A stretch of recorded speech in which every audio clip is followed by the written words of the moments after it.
সাথে মিলতেছে? মিলে? মাজার ভাঙবো না, ভণ্ডামি ভেঙে দেবো, ঠিক কিনা কথা বলেন না? মাজারের চারপাশে যারা মাজারকে কলুষিত করছে তাদেরকে কোরআন হাদিস দিয়ে বুঝিয়ে কলিজা ভেঙে দেব।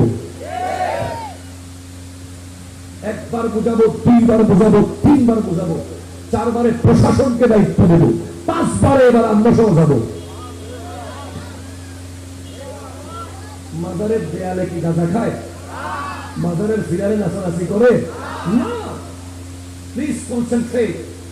যদি কোনো স্মার্ট এডুকেটেড যুবক থাকেন খেয়াল করেন, ধরেন 10 মিনিটের জন্য শাহজালাল ইয়ামানির মাজারটা বাংলাদেশে নাই। কয় মিনিট? 10 মিনিটের মনে করেন নাই। এবার সিচুয়েশনটা আপনি খেয়াল করেন কি হচ্ছে। আপনার বুড়ির চোখ থেকে সিলেটে একটা পিকনিকে যাচ্ছে ছেলেরা, মনে করে যাবে না? যায় না? যায়। শিক্ষা সফর। শিক্ষা সফর কি এখন শিক্ষা সফর আছে? শিক্ষা সফর তো আগে আমরা যখন ছোটবেলায় যেতাম ডায়েরি দেওয়া হতো, কলম দেওয়া হতো, পুরো পথে পথে বিভিন্ন নদী, বিভিন্ন থানা, জেলা, উপজেলার নাম লিখতাম, কি কি স্পেশাল নিদর্শন দেখলাম। কোরআন তিলাওয়াত দিয়ে সফর শুরু, মোনাজাত দিয়ে সফর শেষ। আর এখন শিক্ষা সফর, তখন নারী পুরুষ আলাদা আলাদা গাড়ি, নারীরা যেত না।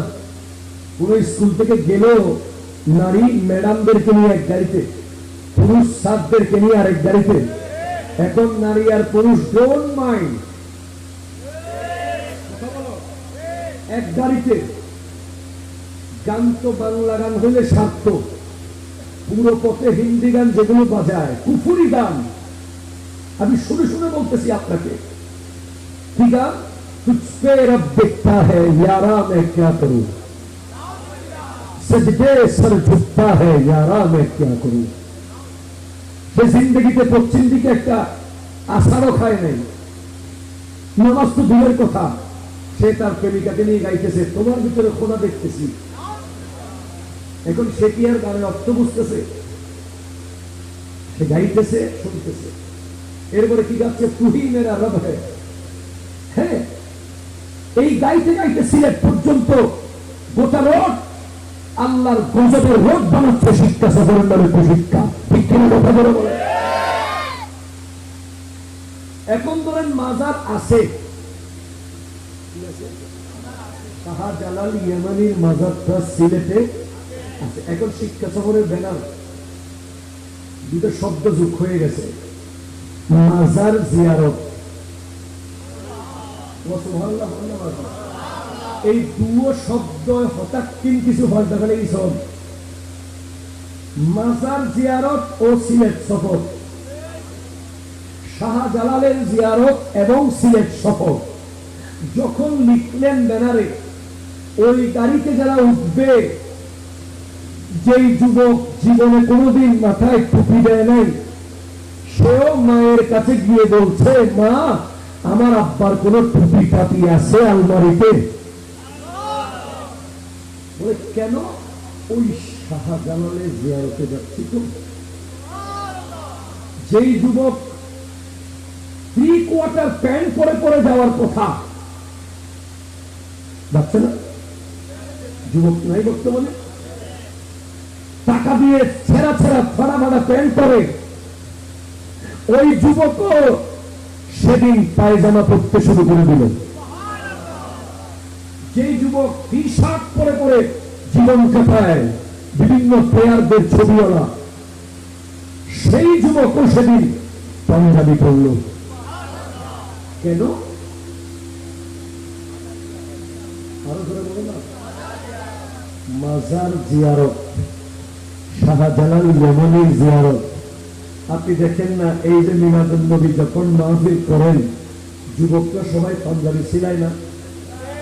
মিলাদুন নবীর কোন মাহফিলে একজন যুবককে আপনি দেখাইতে পারবেন যে জিন্সের প্যান্ট আর টি শার্ট পরে মাহফিলে আসি গেছে?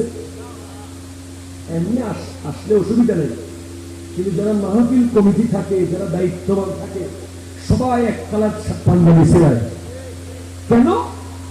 ওই মাহফিলের তাজিম, ওই মাজারের সম্মানে।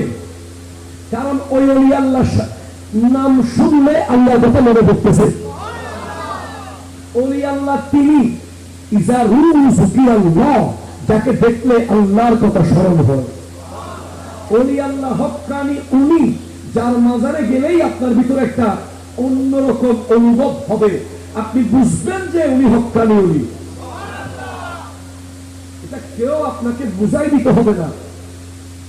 ও শাহজালালির হক, ও শাহ আমানতির হক, ও গরিবুল্লাহ সাহেবের হক, ও আহমদুল্লাহ মেজবান্ডারির হক, ইয়ে নরে বুঝুদন ফেটুলু অনেক দুকিলি মাত্র অনেক দিলে হয়ে বুঝিলে হক।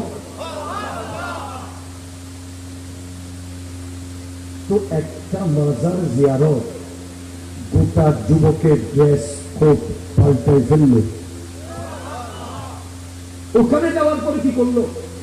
যদি জিয়ারত না থাকতো, গোটা পথে গান, নেমে আবার গান, উঠে আবার গান, সাথে নাচ।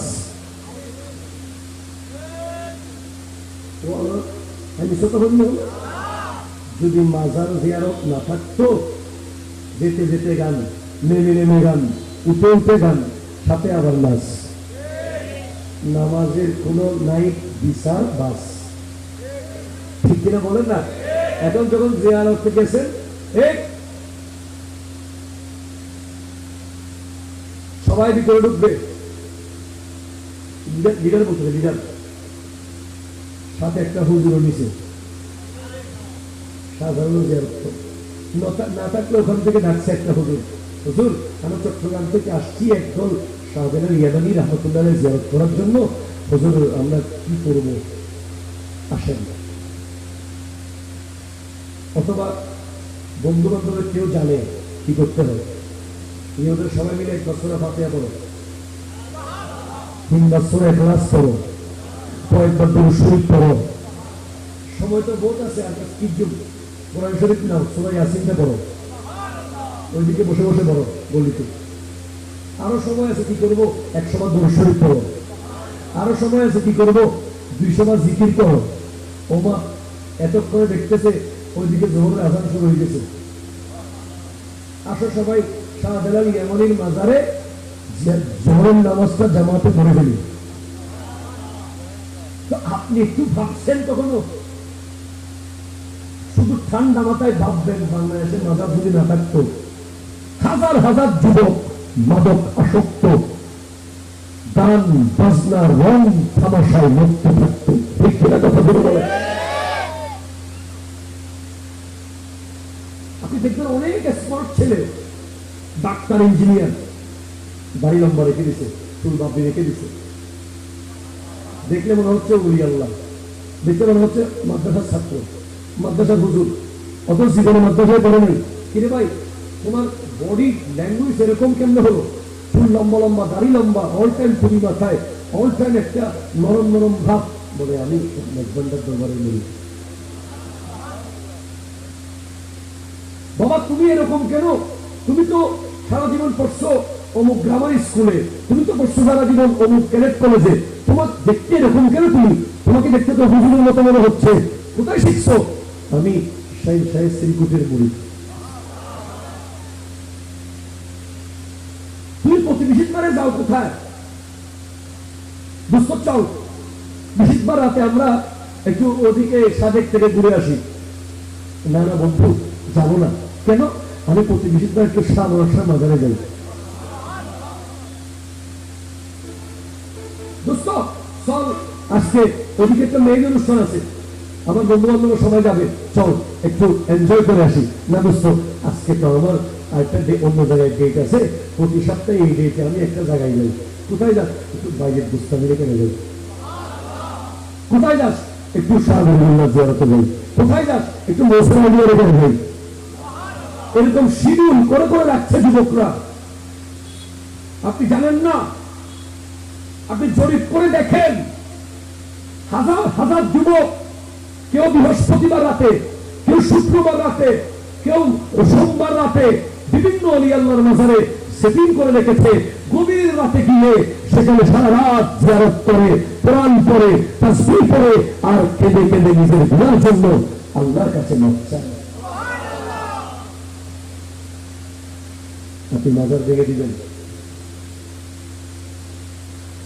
আফসোস কাকে বুঝাবে? হ্যাঁ, ভণ্ডামি আছে, কথা বল না, অবশ্যই ভণ্ডামি আছে। তো হাতের আঙ্গুলে যদি একটা বিসি উঠে হাত কেটে ফেলে দিবেন না বিসি ট্রিটমেন্ট করবেন? একটা ফোড়া উঠছে পায়ে, ফোড়া পা কাটি ফেলা দিবেন? কি করতে হবে? ফোড়াটাকে ট্রিটমেন্ট করতে হবে। যেখানে হক থাকবে ওখানে বাতিল থাকবে। বড় শরীর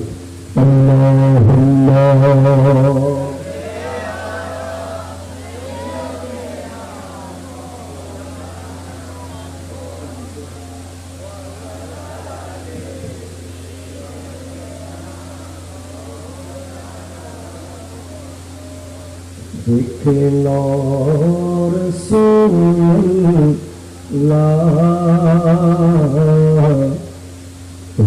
রোজা পাকের কিনারে, দেখলো রাসূলুল্লাহ